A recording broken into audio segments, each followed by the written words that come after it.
You are watching the Deadfoot Diver Podcast with Kurt, the Deadfoot Diver. Hey everybody, welcome to the Deadfoot Diver. I'm Kurt, the Deadfoot Diver. And on today's episode, I'm very pleased to have John Chatterton, world legendary diver who's been all over the planet. He's done dives on the Andrea Doria, the Titanic, the Britannic, you name it, he has done it. He has discovered some of the most amazing treasures that you can imagine. Anyhow, enjoy the episode, everybody. And remember, like, share, and subscribe, and grab life. And remember, don't let a disability keep you down. Welcome, John Chatterton, to the show. How's it going, John? It's going great. Thank you so much for having me. And you and I were talking prior to this about special needs divers with disabilities, and there's not really that much on the way of a podcast. The podcast media addresses their diving, and I think what you're doing is great. If I look at the heart of diving, it's about challenge. It doesn't matter whether you dive in a shipwreck or a cave or anything. If you're not just swimming around, if you really are trying to excel as a diver, it's about challenge. And of course, with adaptive divers, special needs, they have to overcome their challenges of whatever their special needs are. So really, diving is a very natural thing, I think, for special needs divers. It's what diving is really all about. You're an instructor. In your time during an instructor, what types of benefits have you seen people get from disabled diving when they've been disabled? I'll give you a good example. When I first went to commercial dive school in 1982, they told me I was too old. How old were you? I was like 20. Like, oh, you're way too old for this. But I'm like, I'm too old. So I was like, you know what? I enjoyed proving them wrong. And the same way I didn't like somebody telling me, not that I wasn't trying hard enough or I needed to lose 5 pounds or how old I was. There was nothing I could do about that. I was pretty much, that was it. That's how old I was. So I think for special needs divers, they probably get told a lot. Oh, you can't do this, or you can't do that. And it's in diving, I think adaptive divers can take it as far as they want. There are special needs divers who are doing technical dives and doing the deeper dives, more challenging dives. They're certainly in the wreck environment. They're in the cave environment. And I'm going to suppose that they like that, accepting that challenge and proving their critic wrong. Oh yeah, no, absolutely. It's one thing is when you're in the water, it's a total equalizer as far as pain goes, movement, mobility. You can do a lot more stuff that you can in the water. And like when I'm in the water, I don't feel disabled. When I'm on land, I'm clumsy. Case in point, my hand's busted up right now because I tripped on a dark path. But see, I have to say that's partly your fault because you live in Canada, and for about 10 months out of the year, it's covered in ice. So it's like in Florida, you trip over a coconut or something like that, but it's very rare. It's far more rare. So I have to say, it's your environment. Unfortunately, the environment this time is actually in Jamaica. So trip and no alcohol involved even. I'd only been off the plane like about 4 hours. How was your trip to Jamaica? It was amazing. That was actually the first time that I have dove in the ocean in since around 1993, I think was about the last time I'd done any ocean diving. So it was phenomenal. We actually went to Couples Tower, amazing resort, amazing staff, really good with me with my disabilities because not easy to get in and on the little boats that they have to get out there. So they take my tank out for me and stuff like that. Amazing bunch of guys. My one disappointment with it was lack of sharks. The environment, the underwater environment is incredibly dynamic. And when I first moved to Fort Lauderdale, I don't know, 15 years ago, something like that, you couldn't go diving without seeing a shark. Pretty much every single dive. If you saw 5 or 6 sharks, that was not unusual at all. And the environment changed. And it got to the point where you were hardly ever seeing sharks. But now you were seeing barracuda. They were getting barracuda that were starting to inhabit all the wrecks. That the barracuda weren't around because there were so many sharks. And the dynamics of the ecosystem keep changing. But I wouldn't doubt that at some point this becomes a shark-rich environment again. Hopefully that is the case. Actually, tomorrow I'm going to be actually interviewing a world famous shark expert from Nova Scotia, Dr. Neil. Dr. Neil, who's fantastic. I'm actually going to go do a cage dive with him this summer. Oh, on the cool. pod. Yeah, which is going to be really fun. And I'm actually going to get to dive with sharks in the Bahamas in April. Oh, you're going to dive with the tiger sharks or? Yeah, my wife actually, for a surprise, actually booked me a trip on Blackbeards the other day. It's my first ever liveaboard trip, so I'm totally pumped about doing that. Awesome. Type of things do you see that when you've got an adaptive diver that they've had to adjust to on their gear and stuff like that? Because every single diver that's adaptive is going to have a different setup completely. Yeah. And I can't make any broad generalization beyond, you have to look at each individual diver. There's a huge difference between a diver who's lost his left arm and a diver who's lost his right arm. Just as naturally, the responsibilities of the wing on the left-hand shoulder. Okay, now you've got to cross over, but okay, how do you maintain wherever, if you're on an anchor line in a current, then you have to, how do you adjust your buoyancy where you can't anchor yourself with one arm and bent the wing with the other? Every single case you have to look at it. And if you've got one special needs instructor working with a diver, he might come up with solutions that are completely, totally different from what another instructor might come up with. Or the diver may learn to do things one way, but as time evolves and he gets more and more dive time, and he's, oh, you know what, I do it a little bit different. And this seems to work a lot better. But that's part of the enjoyment of diving, is that it has a creative. Every dive is like a work of art. First of all, every dive, this is for my wreck diving career. Every dive's a training dive. It's an opportunity. It's an opportunity for you to try out, learn what's working, what's not working, what works better. There's no real excuse for you to not be able to make the most of any dive. When my girlfriend was learning to dive, she was like, oh, I'm doing this shallow water dive. I'm sure you wouldn't want to go, blah, blah, blah. I was like, no, I'll go.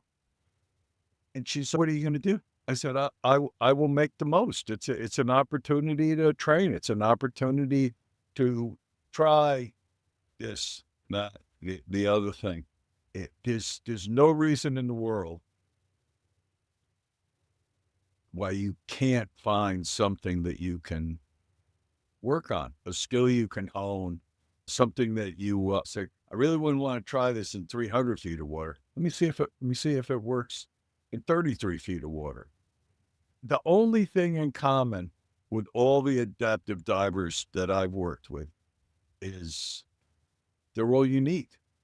They're all different, and they have different motivations. There's different goals that they have, and it's what they want to do, and trying to figure out how the best way for them to make that happen. There was a guy by the name of Matt Johnson who had Duchenne's muscular dystrophy, and he was like, "I want to be a scuba diver. I want to dive in the ocean." And he's literally on a ventilator, and Wow. he just and living in Minnesota. So it took him years of effort. Number one, he also had to finance everything. And Wow. he just, and living in Minnesota. So it took him years of effort. Number one, he also had to finance everything. It's not a I mean, cheap sport. no, it's not a cheap sport. But the thing is, his support requirements were huge. And then it's okay. How do you make all of this happen? He's a guy with a tracheotomy. He's on a ventilator. So you translate all of that. And along the way, there's all kinds of mistakes. It's okay. We got it. If you're going to put him in a suit, you can't put him in a wetsuit because he's got a trach tube. You might be able to do it that way, but how do you do it that way? You can't just take him as he is and throw him in the water. So they put him in a dry suit, and then it's the dry suit. What they made custom ports for they made a single port in the suit to connect to his breathing tube. But the thing is, then they found that by having a single connection for the in and out, they ended up adding anatomical dead space. So he has the sensation of being suffocated because he's getting so much. He's rebreathing such a much larger volume of gas. So it was genuinely groundbreaking. Every single aspect of it, you had to look at it, you had to troubleshoot it, and you had to make it work. And it took years, and my role was very small. He got a lot of different support team members, and by the time we got him down to the Florida Keys, he's in the water with turtles and sharks and all that, with his ventilator topside, delivering gas to him at depth. That's amazing just to be able to do that and the amount of stuff involved just to have one person in the water. But the thing is, sometimes if you take a kid, a child, and the child makes some kind of adult accomplishment, the youngest person to ever dive Titanic. But typically speaking, they're being carried by a parent. Their support is really a cradle of support. In Matt's case, he really had to make everything happen. He had to find the people, get the gear, raise the money. His goal of diving was really much, much more of him overcoming challenge after challenge. And that's what diving is about. For his, relatively speaking, shallow dives, he was more of a diver than the average guy. Which is incredible.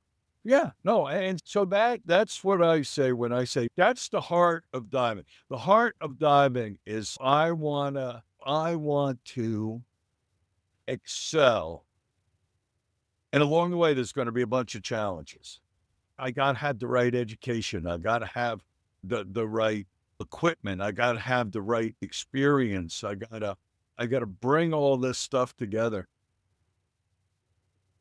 And for the more involved challenges, you're not going to do it in a day. You're not going to do it in a week. You're working at it over years.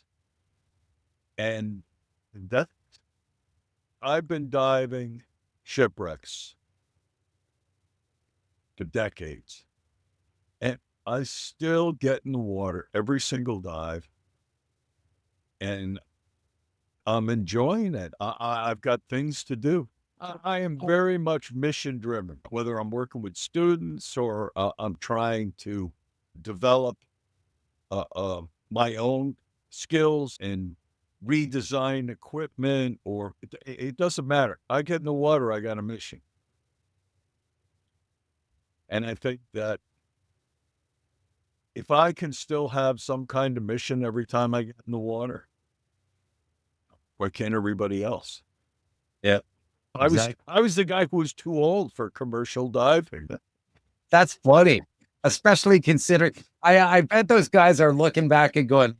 The truth of the matter is, I signed up for a class. I did it on the GI Bill. I did it with the federal government, paid for my school.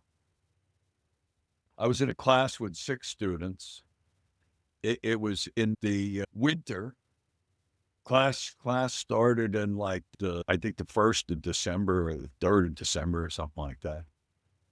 In the port of Camden, right across from Philadelphia. And it's cold. They had to break through the ice some days. Just it had all iced over, and I was like, what an idiot. I could have come here in the summertime. But there were 6 students in the class. And you start your education, but one of the first things they do is, at that time, they gave you an oxygen tolerance test, an O2 tolerance test. And the thing is, you had to pass the O2 tolerance test. Now, they don't do it anymore because they found that it's not really reflective of your ability. But the theory at the time was, if you can't handle high pressure oxygen, high partial pressures of oxygen, that diving's not for you. It's like you couldn't do it. So we had this of the 6 students, one guy is doing the oxygen tolerance test, and he convulses and has a oxygen seizure, and he was okay. But they went, oh, okay, you failed the oxygen tolerance test. You can't be a diver. And they sent him home. But so that left 5 of us. And I wasn't the best student. Maybe I wasn't even number 2, but it was like a year later, after we graduated, a year later, I was the only guy working in the business. The only one. And it's so the other guys in the class had maybe given it a try or something like that. And it wasn't for them, for whatever reason. But I was genuinely motivated to be successful because I was told I couldn't be successful. My first helmeted dive was in the old U.S. Navy Mark V rig with big breastplate and helmet. Your weight belt was like 75 pounds. That you had about 200 pounds of gear on. You got the big bronze boots, and it's like the first dive. What's one thing, they try and get you into it. You're in a classroom and they get you all suited up, and you got to walk so many steps and that kind of thing. But I get in the water, you can't see anything. There was no visibility. It's the Port of Camden. And it's, you get in the water, it is cold. It is, you can't see anything. And I'm thinking to myself, I'm like, oh my, yeah, I'm not going to make it. I can't, I'm not, I'm not giving up. But I think this is probably the end. One foot's touching, one foot touched the bottom, one foot touched, wait a second, wait, the other foot touched the bottom. You do this. And literally, the dive started out with me thinking, I'm not gonna be able to survive this. And by the end of the dive, I'm like, this is for me. I can do it. And is the feeling of overcoming obstacles, whether in that case the obstacle was me. It was an intimidating environment. The old Mark V's for a novice diver it sounds easy, but they put a bucket on your head and they pump that air down with a hose. It sounds like it's easy, but there's a lot more in the way of subtleties to have a successful dive. And if you're a working diver, if you're trying to get something done, and it doesn't matter whether you're an instructor working with students or you're doing underwater construction or you're doing survey work, it doesn't matter what the job is. You can't be focusing, obsessing on the diving part. The diving part has to just almost happen in the background to allow you to do the work that you're supposed to be doing. So it's like the level of your diving has to be extraordinarily high. And it's so that you can accomplish, whatever it is. And I think that's level of challenge appeals to a lot of people. And I think certainly in the case of adaptive divers, they give me a chance. Give me a chance. I can do this. That's one of the things I love about diving again is the fact it gives me a challenge, especially with my disabilities. When I started this year, there's no adaptive instructors around here at all. We have one really good one in Canada that lives about 6 hours away, and he's so overbooked, he can't even take any students. And I had very little options. And when I had done my refresher, it was actually down in Cozumel. And so I was in nothing, basically, BC, and that's it. Come back up here, and I'm like, all right, I used to do this all the time. No big deal. I got this. Go buy a dry suit, go do all that stuff, get ready. And let me tell you, about the first 4 or 5 dives were not really dives. They were more of a test. Trying to figure out my gear so that I could get sorted out under the water. But that's not a bad dive. Somebody's got to sort the gear out, and nobody else is going to do it. So I guess it's up to you. And I can't tell you how many times I've gotten in the water and learned a lot in a very short amount of time because of fear. When I dove with a bunch of Brits, John Yerga and myself dove with a bunch of Brits and 2 other Americans on Lusitania in 1994. And we made a bunch of successful dives. I think we averaged over 100. For the group, we made over 100 dives over a couple of weeks. And we started out it was the beginning of technical diving, and it was the first technical diving expedition of Lusitania. But we wanted to do something else. So we're like, okay, where do we go now? Let's go to Britannic. Lusitania's 300 foot, Britannic's 400 foot. Let's go to Britannic. Okay, we'll go next summer. as much as we might have wanted to go the next summer. It was a lot more involved than that, and especially when it came to permitting and stuff. So we had a meeting with the guy who owned Britannic. He owned it. He had actually purchased from another guy. It's the British system of maritime law. The insurance company that paid off on Britannic then owned the wreck. They sold the wreck to somebody else who then sold it to this guy. And this guy was like full of it. But he was, we're sitting down and we're saying, okay, this is what we want to do, blah, blah, blah. And he's okay. And I was talking to Dr. Ballard, and Dr. Ballard said that within the interior of the shipwreck, it's entirely possible that there are anaerobic areas that have been sealed off. And because of the lack of oxygen,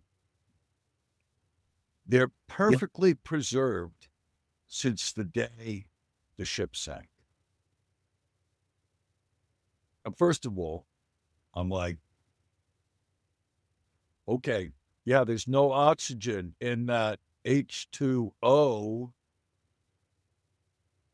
hydrogen, oxygen, and there's no oxygen. No, I'm afraid that's not, I'm not. I've heard as a commercial diver, I've dealt with scientific stuff like this, anaerobic environments, and yeah, no, that's not the case here at all.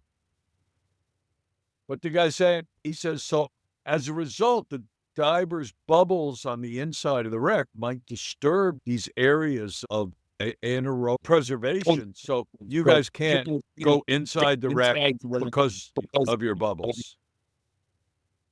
So I was like, okay, what about me? What do you mean, what about you? I said, I dive a rebreather. I don't make bubbles. He said, what's a rebreather? I said, a rebreather is a diving apparatus. Takes the diver's exhaled gases, recycles them through a closed circuit. A solenoid adds minute amounts of oxygen to replace the oxygen that the diver metabolizes, and then it runs through a scrubber where it removes the CO2. So it's a continuous circuit. There's no bubbles. There's no exhaust. The exhaust is recycled within the rebreather. So he thinks for a moment. He says, okay, we'll amend the permit. The only one allowed inside the wreck is John Chatterton. And so I'm like, okay. So I leave the meeting. I'm like, holy crap, I got to go get a rebreather now. You didn't even have a rebreather? I didn't even have a rebreather. And it was at a time, I literally, rebreathers were available to John Q. public. Everybody who was diving a rebreather was basically building it. So I ended up going to Washington State, and I found a guy that had 5 rebreathers, and they were all in various states of being constructed. But I got out there, and he's over a weekend, 2 days, and I made 2 dives. All total, I probably had about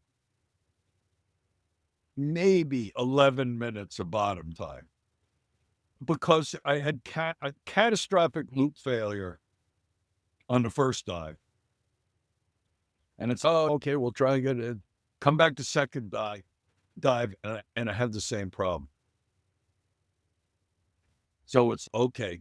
So we get out of the water after the second dive, and the guy's, I don't know what to tell you. And I said, I'll figure it out. And I basically just took all the pieces and parts and packed it in a suitcase, went back home, cleared off my kitchen table, and rebuilt the rebreather. And this is like spring, and I got a few months, and then I'm on Britannic. So I did My first ocean dive after I rebuilt the thing was 230 feet of water.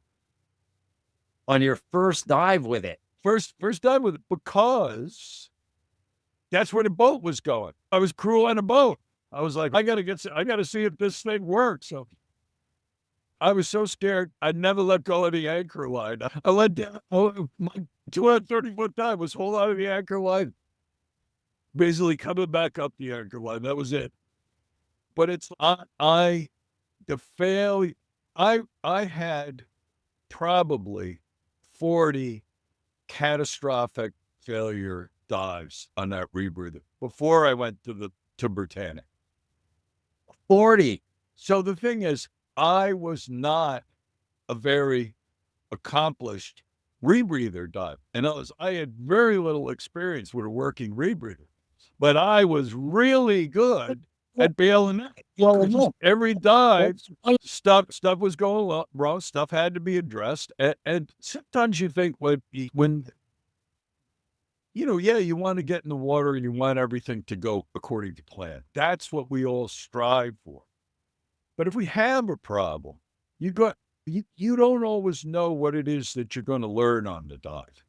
And it's catastrophic loop failure. It's a learning opportunity. And it's like eating at the cafeteria where you're in the line and they put the food on your plate. It's okay, that's what I got. We want to plan and get into the details of the dive and visualize how it's going to go and all that kind of stuff. And we want to do our very best. But sometimes things just don't go that way. So when they don't go that way, it's a wonderful opportunity to educate yourself and say, okay, you know what? This didn't work. This was the problem. Or I don't know what the problem is. Okay, if I don't know what the problem is, what could it be? What are the potential candidates? What are the top 5 things that it could possibly be? Okay, let's try and isolate one or isolate the other and go from there. So it is, you can get something out of every single dive. You don't necessarily know what that's going to be when the dive starts. Hey everybody, if you're enjoying the video, please remember, like, subscribe, and share. And also you can support me down below at buymeacoffee.com/deadfootdiver. All the money that you raise helps me go towards going on new adventures and also towards helping other adaptive divers and getting me certified. So thanks again, like, share, subscribe, and remember, don't let a disability keep you down.